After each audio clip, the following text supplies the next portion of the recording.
नमस्ते बिटिया, हमेशा खुश रहो। I am JVN doctor Suman Shekhawat, department of काय चिकित्सा, faculty of Ayurvedic sciences, Jyoti Vidyapeeth, women's university, Jaipur.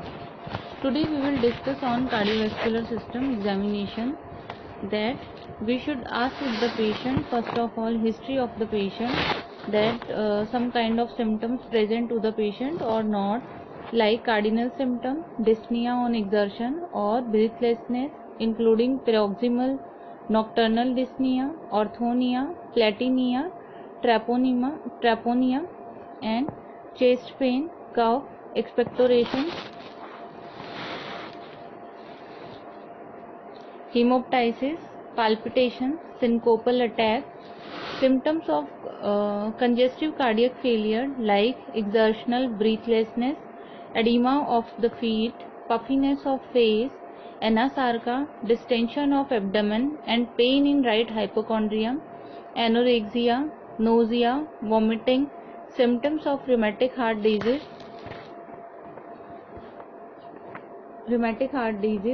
like fever with sore throat, fleeting joint pain, swelling, involuntary chorea, nodules under the skin like rheumatic nodule, symptoms of infective endocarditis, SBE. These all are symptoms present in the patient or not. We should ask with the patient, like pyrexia, petechial hemorrhage, pads of the finger, oscular nodes, palpable spleen, phalangeal clubbing, prolonged treatment with high dose of penicillin. We should ask if the patient is taking prolonged treatment of penicillin or not. Hemoptysis, hematuria, hemiplasia, phlebothrombosis. Symptoms of suggestive congenital heart disease patient have or not, like cyanotic spell, squatting episodes, and pressure symptom due to enlarged left atrium or aneurysm of aorta, like hoarseness of voice, pressure on the recurrent laryngeal nerve, Orters syndrome, dysphagia, pressure on esophagus. Miscellaneous symptoms, some of miscellaneous things we should ask with the patient, like family history, hypertension, diabetes, coronary artery disease, dyslipidemia, congenital heart disease, cardiomyopathies, and past history of hypertension, diabetes, coronary artery disease, hyperlipidemia, obesity, recurrent lower respiratory infection, tuberculosis, syphilis, STD, HIV, and infection. History of hospitalization, number of admissions, duration of each admission, and investigation done, like ECG, X-ray, echocardiography, cardiac catheterization, diagnosis reached if known, drug given, example diuretics, digitalis, relief obtained or not, advice, surgery, intervention or not, history of cardiac surgery, angioplasty or valvuloplasty.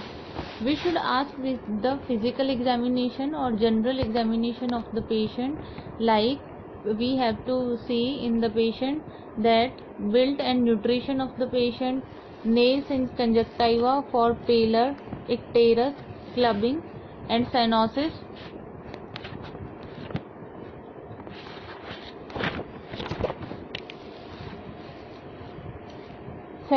Lymphadenopathy and thyroid swelling, edema, skin for petechial hemorrhage, oscular nodes, rheumatic nodules, xanthelasma, and xanthomas. We should ask with the patient. Skeletal system, kyphoscoliosis and polydactyly. Decubitus and temperature, pulse and respiratory rate, blood pressure of the patient. Features of Marfan syndrome, that patient have these kind of symptoms or not. If patient have these kind of symptoms, we should assess the patient. And cardiovascular system, first of all we should see that we have to examine in cardiovascular system, like peripheral and central things. Peripheral, we should examine jugular venous pressure and pulse, rate, rhythm, volume, character, quality, upstroke, downstroke, condition of vessel wall, apex, pulse deficit, and radiofemoral delay, carotid bruit, blood pressure, both arms supine and upright, peripheral sign of wide pulse pressure as in AI, PDA, etc. Pistol shot sounds over the femoral Mussett sign, D Mussett sign, locomotor brachial. Centrally we should see inspection, palpation, percussion and auscultation. We should see in inspection precordium, apex impulse, other pulsation, parasternal episodes, and palpation we should see apex beat, and percussion we should see right upper border and right border, left border, lower sternal resonance. Auscultation we should see heart sound, murmur and other sound.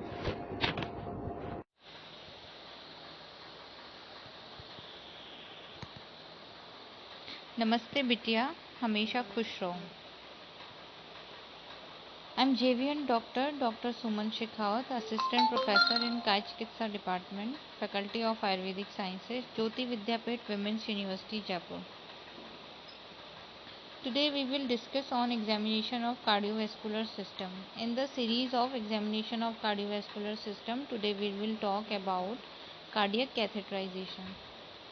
Catheter introduced into an artery or vein may be directed into the left or right sided of the heart. Respectively, arterial access is gained percutaneously from the femoral or radial artery or by surgical cut down to the brachial artery.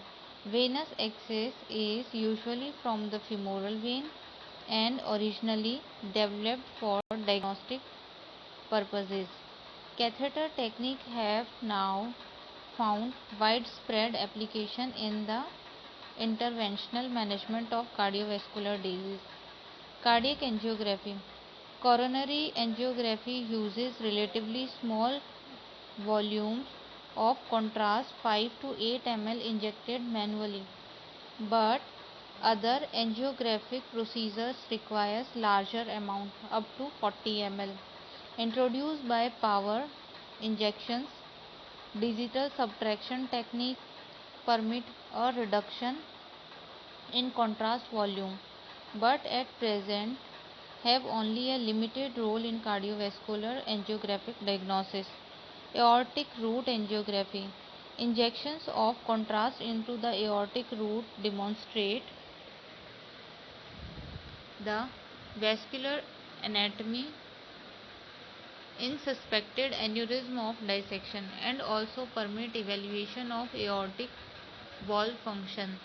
The normal aortic valve prevent diastolic backflow of contrast, but in aortic regurgitation, variable ossification of the left ventricle occurs. Left ventricular angiography. Contrast injection into the left ventricle defines ventricular anatomy and wall motion and also permits evaluation of mitral valve function. Coronary angiography. Coronary angiography is the most reliable technique for diagnostic imaging of coronary arteries and assessment of lesion severity. The technique requires selective injections of contrast into the left and right coronary artery to ossify the lumen, and multiple views in different projection are necessary for a complete study.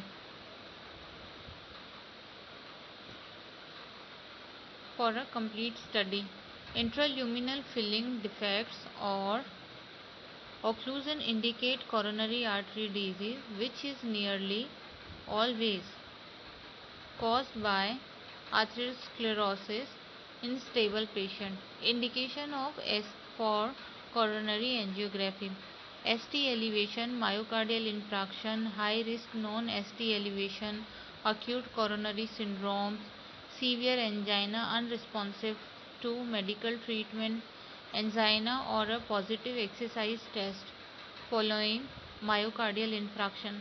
Cardiac arrhythmias when there is clinical suspension of underlying coronary artery disease. Intravascular ultrasound. Intravascular ultrasound has a clinical role in quantifying the severity of intermediate stenosis identified on coronary angiography, optimizing stent deployment, assessing instant restenosis and stent thrombosis, and in clarifying the causes of equivocal angiographic appearance due to possible thrombus, dissection, calcium or plaque. Pulmonary angiography. Injection of contrast medium into the main pulmonary artery opacity the arterial branches throughout both lung field. The normal flow distribution is homogeneous. Vascular occlusion with regional perfusion defect usually indicate pulmonary thromboembolism, particularly when intraluminal filling defects are present, but may occur in advanced emphysema. The high diagnostic accuracy of CT pulmonary angiography means that invasive pulmonary angiography is now rarely performed. Intracardiac pressure measurement. Hemodynamic evaluation of valvular stenosis, hemodynamic evaluation of intracardiac shunt, hemodynamic evaluation of constriction and tamponades, measurement of cardiac output. Pathology laboratory support. Hematology laboratory. Anemia, exacerbated angina by adversely affecting the myocardial oxygen supply demand relationship, and also exacerbate heart failure by increasing the cardiac work necessary to meet the oxygen demand of metabolizing tissue. Biochemistry laboratories. Cardiac enzyme and other marker of myocardial injury. Following myocardial infarction, enzyme and structural protein release into the circulation by necrosing myocytes, providing biochemical marker of injury in the UK. Until recently, creatinine kinase was the most widely used marker, the MB isoenzyme being the most specific for myocardial injury. However, never serum marker of myocardial injuries, particularly the highly specific troponin T and I. Next is renal function. Renal function should always be measured in the cardiac patient. Renal dysfunction is a major cause and consequence of hypertension, whereas in heart failure, progressive deterioration of renal function is almost inevitable as perfusion of the kidney becomes threatened. Renal function may also deteriorate in the enzyme to treatment with diuretics and angiotensin converting enzyme ACE inhibitor, and careful monitoring is essential as these drugs are introduced. Electrolyte.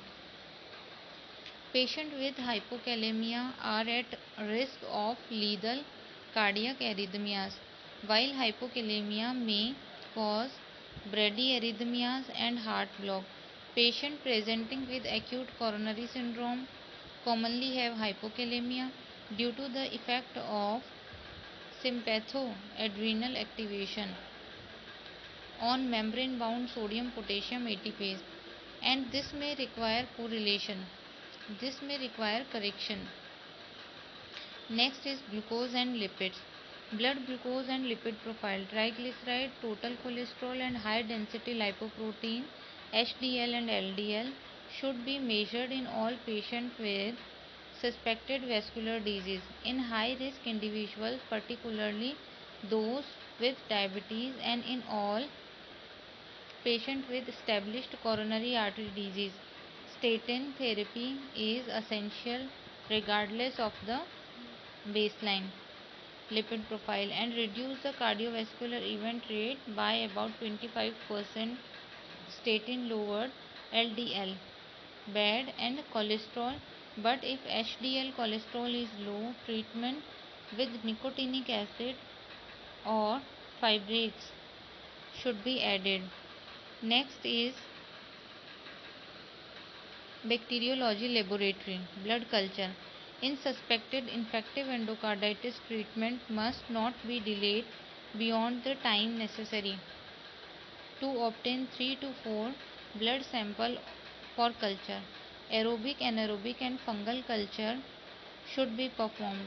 Occasionally, bone marrow culture are helpful for detection of Candida and Brucella endocarditis.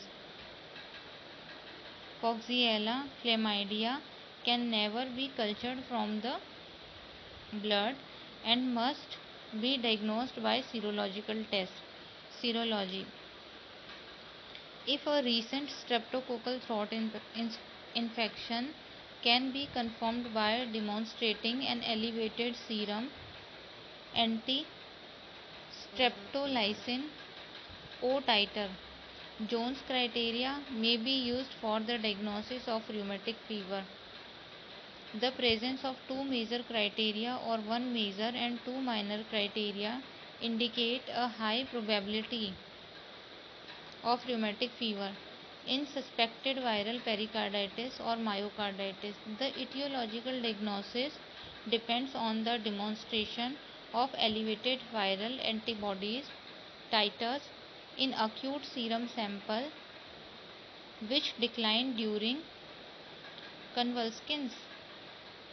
Virus may sometimes be cultured from throat swab and stool. Thank you. This session is powered by Digital Version 2.0 Jyoti Vidyapeeth Women's University Jaipur. I hope you all are satisfied with this session. If you feel any kind of problem with this session, please mention it in comment box. I will resolve it soon. Thank you.